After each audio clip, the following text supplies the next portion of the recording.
নমস্কার বন্ধুরা, আপনারা সবাই কেমন আছেন? আশা করছি আপনারা সবাই খুব ভালো আছেন, সুস্থ আছেন। আজকে আমি আপনাদের সঙ্গে এমন কিছু ছোট ছোট টিপস শেয়ার করব, যে টিপসগুলি আমাদের সংসারের কাজকে কিছুটা হলেও কমাতে সাহায্য করবে, সংসারের খরচাটাও কম হবে। চলুন টিপস দেখে নিই। প্রথম যে টিপসটি, এখানে একটি পাত্রের মধ্যে আমি 1 চামচ পরিমাণ রিফাইন তেল আর একটি এরকম ব্রাশ নিয়ে নিয়েছি। এবার দেখুন, একটি থালার মধ্যে আমি সাদা এই ধরনের পিসটা নিয়ে নিয়েছি।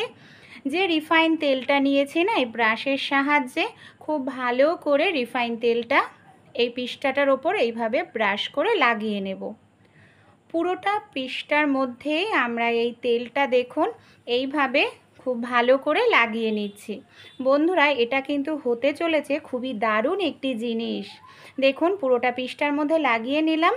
যদি অতিরিক্ত তেল থাকে, আমারটায় হালকা একটু তেল রয়েছে, তেলে ভাব, এর জন্য আমি কিচেন যে রুমাল আছে সেটা দিয়ে ওপরের এক্সট্রা তেলটা মুছে নিচ্ছি।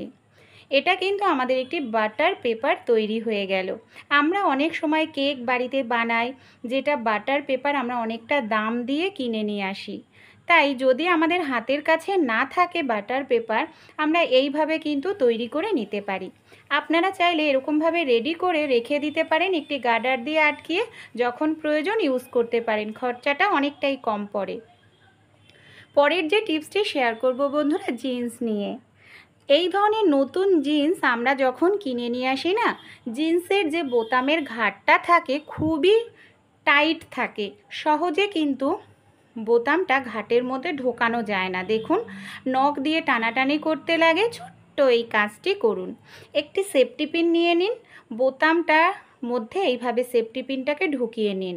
দেখুন, ছোট সেফটি পিন হলে খুলে ঢোকাবেন।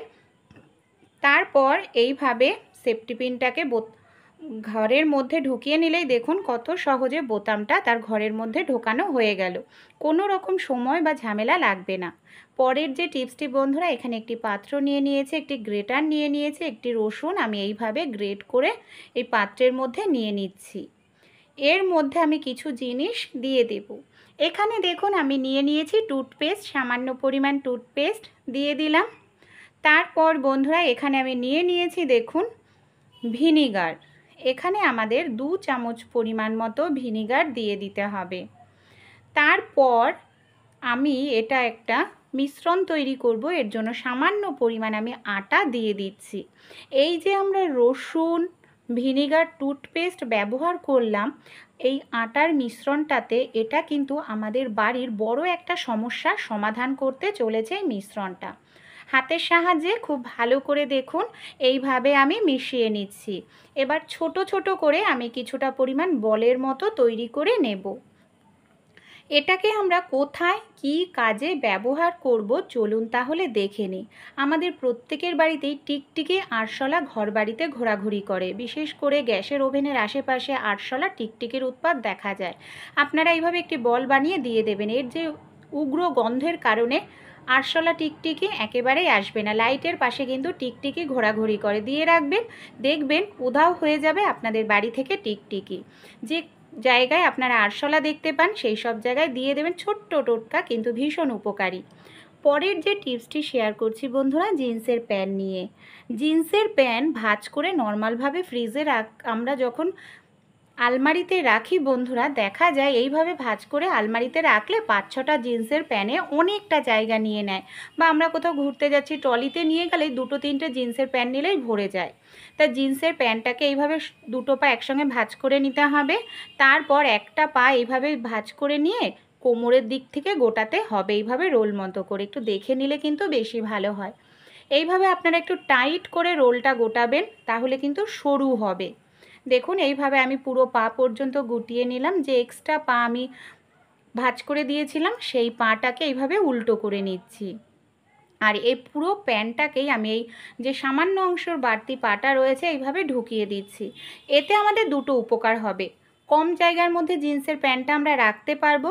আরও একটি যেটা সুবিধা হবে, এইভাবে যদি উল্টো করে জিন্সের প্যান্টটা রাখি, সহজে কিন্তু জিন্সের প্যান্টটা আমাদের নোংরা হবে না। আপনারা কোথাও নিয়ে যাওয়ার হলে এইভাবে ভাঁজ করে নিয়ে যাবেন, দেখবেন কম জায়গার মধ্যে অনেকটা জামা কাপড় নিতে পারবেন।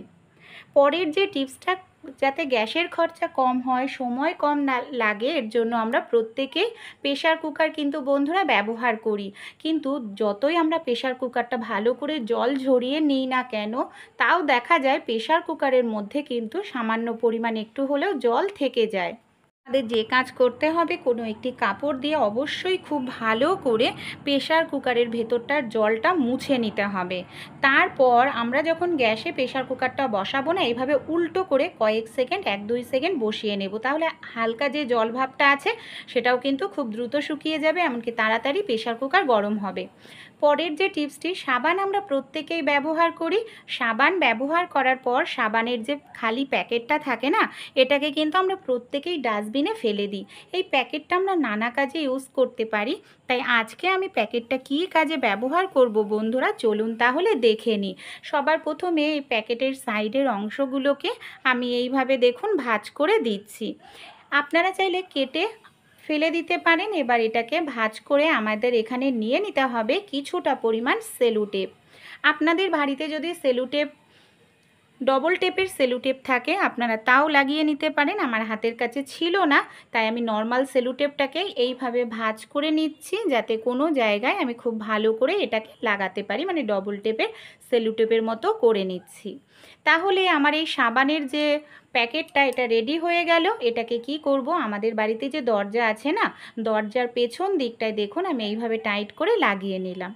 বন্ধুরা, আমরা যখন চুল আঁচড়াই, আমাদের চিরুনিতে অনেক সময় প্রচুর চুল থেকে যায়, যে চুলগুলো অনেক সময় চিরুনিতে রেখে দিলে ঘরের মেঝেতে এখানে ওখানে উঠতে থাকে, অনেক সময় খাবারের মধ্যে চলে যায়। তাই যখনই চুল আঁচড়াবেন চুলটা এইভাবে গুটিয়ে নেবেন। তারপর যদি আপনারা এই যে সাবানের প্যাকেটটা রেখেছেন দরজার পেছনে, এটা কিন্তু কেউ দেখতেও পাবে না, এই দরজার পেছনে সাবানের প্যাকেটের মধ্যে চুলটা আপনারা রেখে দেবেন। যেখানে সেখানে চুল ফেলাও কিন্তু ভালো নয়। পরের যে টিপসটি শেয়ার করব বন্ধুরা, কাপ নিয়ে। আমরা যখন বাজার থেকে নতুন কাপ নিয়ে আসি, অনেক সময় দেখা যায় নতুন কাপে চা আমরা যখন ঢালি, সঙ্গে সঙ্গেই হয়তো কাপটা ফেটে যায় বা কাপের হ্যান্ডেলটা দেখা যায় ভেঙে যায়। তাই নতুন কাপ যখনই কিনে নিয়ে আসবেন এই ছোট্ট কাজটি করে নেবেন। আমি এখানে একটি প্লেটের মধ্যে কাপগুলো নিয়ে নিলাম। ডিপ ফ্রিজের মধ্যে আমি এই কাপগুলোকে আধ ঘন্টার জন্য রেখে দেব। আধ ঘন্টা পর আমি বের করে নিচ্ছি। এবার যদি কাপগুলো আমরা ইউজ করি, আমরা 1-2 বছর ইউজ করতে পারবো, সহজে নষ্ট হবে না। পরের যে টিপসটি শেয়ার করব বন্ধুরা, গরমকালে এমনিতেই কিন্তু আমাদের ইলেকট্রিক বিলটা বেশি আসে, কারণ আমরা পাখা চালাই, 2-3টে এসি চালাই। তাই কিভাবে আমরা ইলেকট্রিক বিলটা কিছুটা হলেও কমাতে পারবো, বিশেষ করে যেটা আমাদের ফ্রিজটা।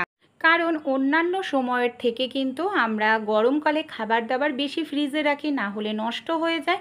তাই যে কাজটি অবশ্যই করবেন, যখন খাবার দাবার রাখবেন ফ্রিজে ভালো করে ঢেকে রাখবেন। খাবার দাবার যদি কোনো কারণে আলগা থাকে না, তাহলে ফ্রিজকে কিন্তু সেই খাবার ঠান্ডা করতে বেশি কাজ করতে হয়, এর ফলেও কিন্তু ইলেকট্রিক বিলটা অনেকটা বেশি আসে। তাছাড়া ফ্রিজের যে দরজায় যে রাবারটা লাগানো থাকে, এটাকে অবশ্যই পরিষ্কার করবেন, কারণ এতে অতিরিক্ত নোংরা থাকলে কিন্তু দরজাটা ঠিকমতো আটকায় না, যার ফলে ফ্রিজের ঠান্ডা হাওয়াটা বাইরে বের হয়ে যায়। এতেও কিন্তু ইলেকট্রিক বিলটা অনেকটা বন্ধুরা বেশি আসে।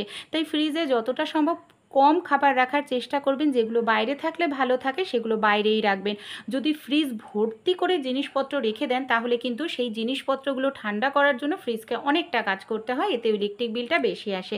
আর সিজন অনুযায়ী আপনাদের ফ্রিজের যে রেগুলেটর আছে সেটাকে বাড়াবেন কমাবেন। শীতকালে যেহেতু লোতে দিয়ে রাখলেও কিন্তু আপনাদের জিনিসপত্র নষ্ট হবে না, কিন্তু গরমকালে একটু হাইতে বা মিডিয়ামে দেবেন, না হলে গরমকালে সব জিনিস ঠান্ডা করতে একটু বেশি সময় লাগে। আর যে কাজটি আপনারা করবেন, ডিপ ফ্রিজে দেখুন আমার কিন্তু অতিরিক্ত বরফ জমে নেই। অনেকের দেখা যায় অতিরিক্ত বরফ জমে থাকে। আমি দেখুন ডিপ ফ্রিজে এইভাবে একটি মোটা প্লাস্টিক পেতে নিয়েছি। এতে আমার যে কোনো জিনিস তুলতেও সুবিধা হয়, রাখতেও সুবিধা হয়, ফ্রিজ বন্ধ রাখার প্রয়োজন পড়ে না কোনো জিনিস বের করার জন্য। আর দেখুন অতিরিক্ত বরফও কিন্তু জমবে না এরকম একটি পলিথিন পেতে রাখলে। আর যে কাজটি করতে হবে, ফ্রিজ আমরা যেখানে রাখি বন্ধুরা, ফ্রিজের যে দেয়ালটা কিছুটা পরিমাণ ফাঁকা রাখতে হবে, কারণ এই যে ফ্রিজের মেশিনটা যখন চলতে থাকে অতিরিক্ত গরম হয়ে যায়, সেই গরম বাতাস যাতে বের হতে পারে এর জন্য অবশ্যই কিছুটা পরিমাণ খালি জায়গা রাখবেন। এতে কিন্তু ফ্রিজ আপনাদের অনেক দিন পর্যন্ত ভালো থাকবে। আশা করছি এই ছোট ছোট টিপসগুলি আপনারা যদি মেনে চলেন, দেখবেন ইলেকট্রিক বিলটা বন্ধুরা কিছুটা হলেও কিন্তু কম হবে। ভালো লেগে থাকলে অ্যাপ্লাই করে দেখবেন।